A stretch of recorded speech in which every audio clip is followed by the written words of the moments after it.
1964. It was the year of the Mustang, Little Surfer Girls, and the British invasion. It was also the year Life magazine dubbed TV's Year of the Monster.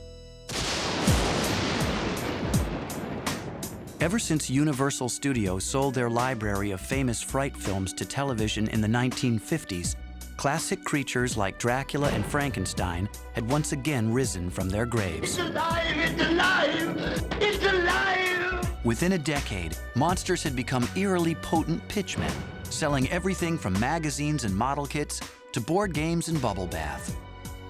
Monsters were now not only frightening, they were fun. Of course, the idea of funny monsters wasn't new.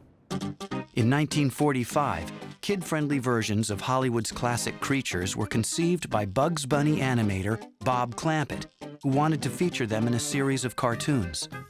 He developed a series called The Monster Family, which included Frankie Monster, he was the father, and he had a vampire wife.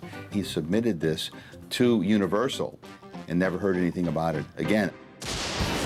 It wasn't until the early 1960s that the idea of a primetime monster sitcom began to haunt the imaginations of network television executives. In 1963, out-of-this-world fare like My Favorite Martian had proven hugely popular. Almost overnight, Hollywood began digging up their old movie monsters in an effort to capitalize on the creepy craze. There was like this weird little cultural explosion at the moment about spoofing sitcoms through the conventions of fantasy and through horror.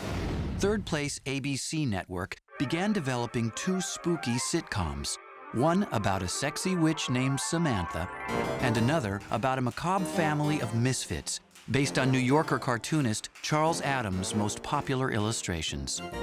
But the Addams family had been based in large part on Universal Studios' classic monster characters, so Universal TV executives wasted no time in an effort to scare up a creepy comedy series of their own for CBS. After Rocky and Bullwinkle writers Al Burns and Chris Hayward submitted a concept about a family of cartoon monsters living in suburbia, the idea was further developed by writers Norm Liebman and Ed Haas, under the watchful guidance of veteran producers Joe Connolly and Bob Mosher, the team responsible for the mega-hit sitcom Leave It to Beaver. We always had two camps at CBS. Should it be a cartoon show? Should it be with real people? The thought about the Munsters as a cartoon continued until the pilot was made. The script for the pilot told the story of a Frankenstein monster who was a mortician and the head of a family of ghouls. We thought this is a sketch. We never saw it go beyond just being that.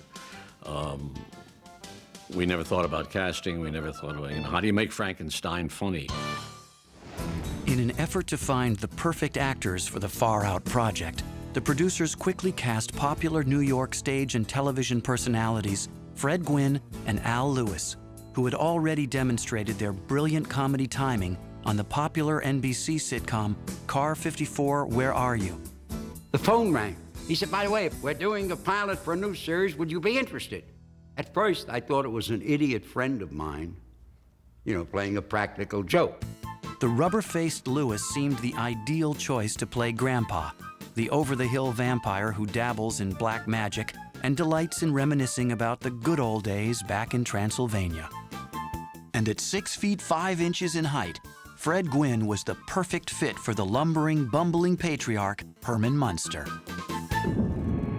In the spring of 1964, Universal Television executives commissioned the filming of a 16-minute presentation shot in color and based on an early script by Liebman and Haas.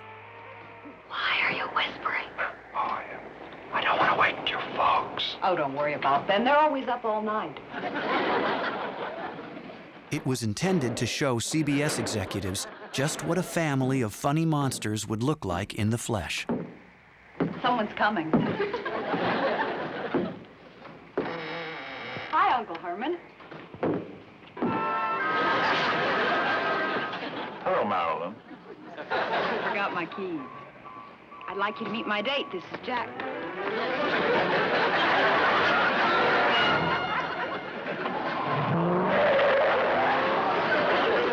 Oh, Uncle Herman.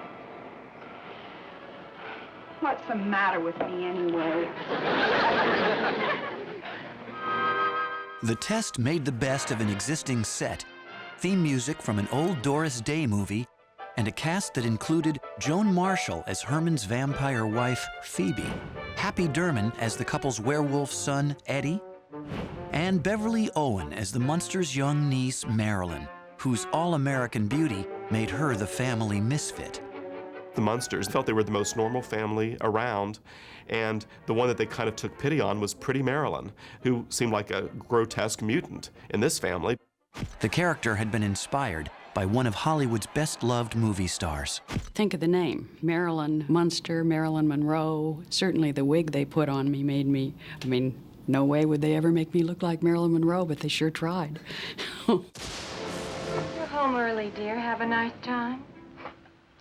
Yes, I guess so. Would you like to have a little something to eat? No, thank you. I have some warm lady fingers in the oven. No. I think I'll just go right upstairs and go to bed. Night, everybody. Good night, Uncle Herman. Good night, Marilyn. Good night, dear.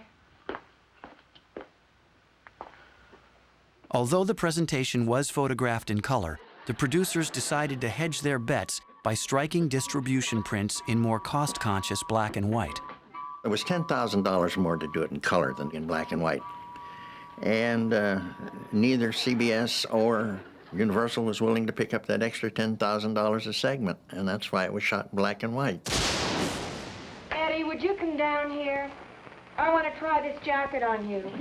CBS was eager to let the Munsters take up residence on their fall schedule. Oh, you can't make me! Don't talk fresh to your mother, and stop playing with that noose. Oh, you can't make me! But before the final decision to order the show was made, the network requested a series of significant finishing touches. Gone was Happy Derman's ferocious portrayal of Eddie Munster. You never let me have any fun! I'm gonna hold my breath and turn myself back into a toad! Gone, too, was Happy Derman, replaced by a more approachable Butch Patrick. Happy Derman wasn't very happy. He was the meanest little kid I've ever seen, and the character that they wanted, at least the way I took it, was just a regular kid who happened to have loving parents and a family unit. But this kid seemed like so out there that I don't think he would have been very helpful in a Leave It to Beaver type attitude, which is, I think, what they were looking for. Another casting casualty was Joan Marshall, whose eerie similarity to Carolyn Jones's interpretation of Morticia Addams seemed too close for comfort. You think you're the only one who works hard? Huh. Well, how would you like to have to clean 9 rooms and a dungeon every day?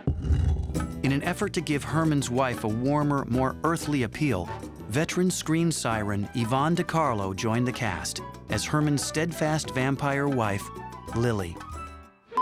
You think you're the only one who works hard? How would you like to have to clean 9 rooms and a dungeon every day? I hadn't done the 10 Commandments and other things that people remember. European people might remember those comedies that I did in England. But for Gwyn and Lewis, the casting of the glamorous DiCarlo threatened to cause tensions on the set. When Fred and I had heard that they had hired Yvonne DiCarlo, we went to the producers. And being from New York, we barged in, "What do you mean?" And we were not too keen because she was a bona fide movie star. We thought she wouldn't fit in and play that kind of comedy. But the chemistry between the principals now clicked, and any fears that Gwyn and Lewis had about DiCarlo soon faded. We were wrong. We were wrong, Fred and I. You know, they just don't make men like you anymore. The retooled presentation so impressed CBS executives that they ordered The Munsters as a series and slated the show for a spot on the network's fall lineup. Now, you be a good boy. See? Mommy sewed the ear back on your woof-woof. Gee, I don't want to go to bed yet. It's still dark out. Eddie, you will do as you're told. Well, you're always picking on me. You never yell at Marilyn that way. Just you never mind about Marilyn. You must remember she's not as fortunate as the rest of us. Now you run along on up to bed. And don't forget to close the lid. CBS, they were adventurous in buying it because they had never had a show like that before. Ooh, that's mighty powerful stuff. When you do a pilot like that that's so different and unique, you're suspect, you know, is it going to work or isn't it going to work?